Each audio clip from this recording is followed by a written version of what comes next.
Bom dia! Nós estamos nessa semana da Páscoa falando sobre as 7 mensagens da cruz. Os 7 discursos de Jesus, em poucas palavras, na cruz do Calvário. Talvez o maior sermão de todos os tempos, pregado em poucas palavras, em frases pontuais, no momento ápice do ministério terreno de Jesus.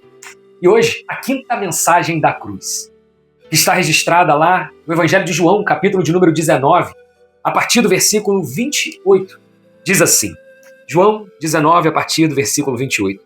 Mais tarde, sabendo então que tudo estava concluído para que a Escritura se cumprisse, Jesus disse: tenho sede.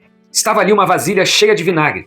Então, embeberam uma esponja nela, colocaram a esponja na ponta de um caniço de sopo e ergueram até os lábios de Jesus. Tendo provado, ele disse: está consumado. A palavra de Jesus que eu quero focar hoje aqui é tenho sede. E por que ele disse tenho sede? Não é só no aspecto humano, não é só porque ele verdadeiramente sentia sede. Mas o próprio evangelho lido aqui diz o porquê que ele disse tenho sede. Para que se cumprisse a Escritura. Que Escritura? Números, capítulo 19, lá no Antigo Testamento, contando a história do povo que havia saído do Egito, estava agora no deserto, rumo à Terra Prometida, Deus dá leis a Moisés. E uma das leis, a registrada em Números 19, é muito estranha. Deus manda Moisés achar uma novilha totalmente vermelha, sem mancha e sem defeito. E deveria sacrificar essa novilha, e o sacrifício dessa novilha serviria para o livramento da morte, da impureza da morte. Então, esse sacrifício era muito especial.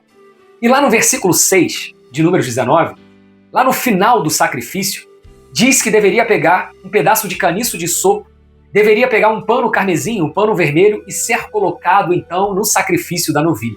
Então, logo depois disso, estava cumprido todo o ritual na novilha vermelha sacrificada e deveria ser usado aquele sacrifício em uma água purificadora contra a morte. Perceba a coincidência.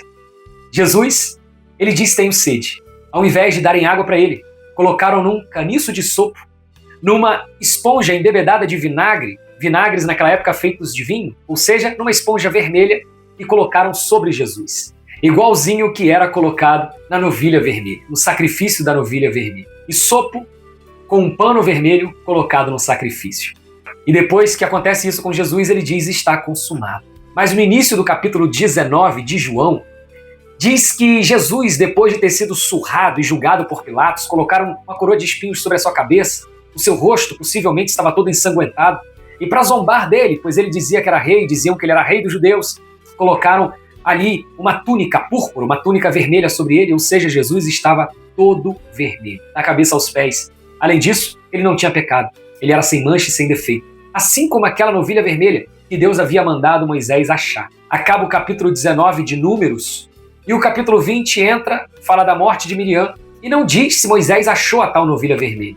Mas nós sabemos, pela cruz do Calvário, pelo Evangelho de João, que Jesus se apresentou como essa novilha vermelha. Jesus, ao cumprir o último ritual da novilha, com aquele caniço de sopo sobre o vinagre encostado nele, ele diz está consumado porque a novilha vermelha foi encontrada, foi sacrificada, ele se fez essa própria novilha para nos livrar da morte, da contaminação da morte. A morte fora vencida ali na cruz do Calvário.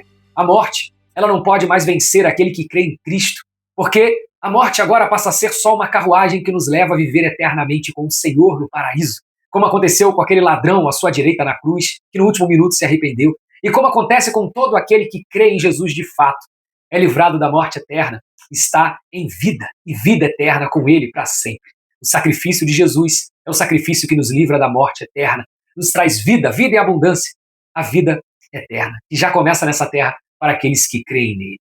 E eu te encorajo, nessa semana da Páscoa, a você crer nesse Jesus cada vez mais apaixonado pela mensagem da cruz, perceber esse grande amor sobre você, perceber esse sacrifício, essa profecia cumprida em Jesus, alcançando a sua vida, te livrando da contaminação da morte. Que essa mensagem alcance o seu coração, que você viva sobre isso, por isso, e viva feliz, sabendo que o seu destino é o céu. Que Deus assim te abençoe, em nome de Jesus. Amém.